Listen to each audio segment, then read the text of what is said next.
Ladies and gentlemen, you guys, it's me, Shaggy Rogers, coming to you live with another episode of Shaggy Rogers Book Reviews.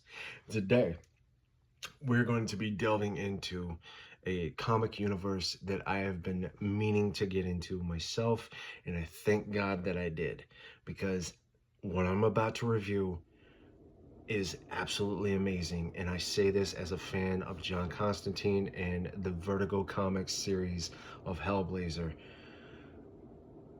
Y'all know I love the strange, dark, and mysterious, and today we're getting into indie comics. We're getting into Rippaverse comics. Bloodruth #1. The book's so nice, I bought it twice. Alright, let's get into it, y'all. So, picture it. A quiet, eerie night in a cemetery is all of a sudden had its silence broken by Sydnee Bloodruth as she is fighting off the children of the night.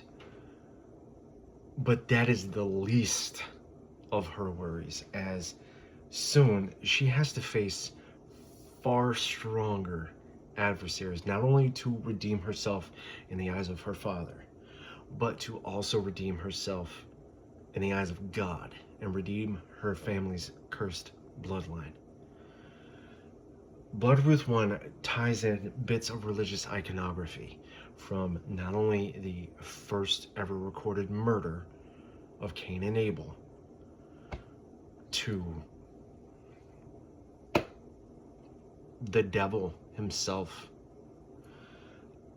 It ties in this religious iconography with an amazing gothic horror. And Michael Montanet, to quote my mama, puts his whole foot into it. The art is that amazing.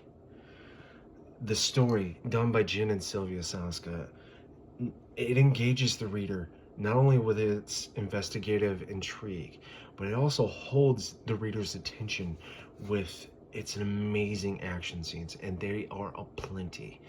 Sydnee gets into a lot of combat in this book. What I love most about this is, yeah, it does have demons and devils and vampires and everything that you and I both have come to know and love about dark fantasy and horror. But I love the concept of hellions as demons and devils.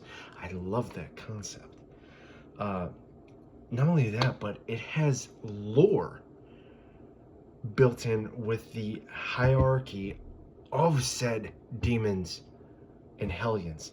The Soska sisters detail the tragedy that had befallen the Bloodruth family, not only just as the curse that is put on their bloodline, but the tragedy that has befallen the Bloodruth family themselves, and why Sydnee is technically the last of her kind. And at the end of this book, it leaves a proper amount of room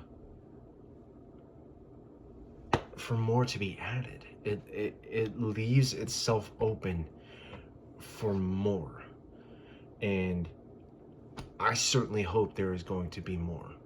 I want there to be more, because it's that good. Bloodruth #1. Get it on Rippaverse Comics. My copy costs, the copy I got costs $25, which is their cheapest version. It's their mass market version is what I got, what I bought twice of. $8 shipping and handling, so roughly about $32.50 per copy. It's 96 pages of nothing but badass sorcery, and you're gonna love it. Bloodruth #1. Pick it up. You're gonna love it. Trust me on it. Now remember, guys, as I always like to say, reading is fun to mental. I'll check you out later.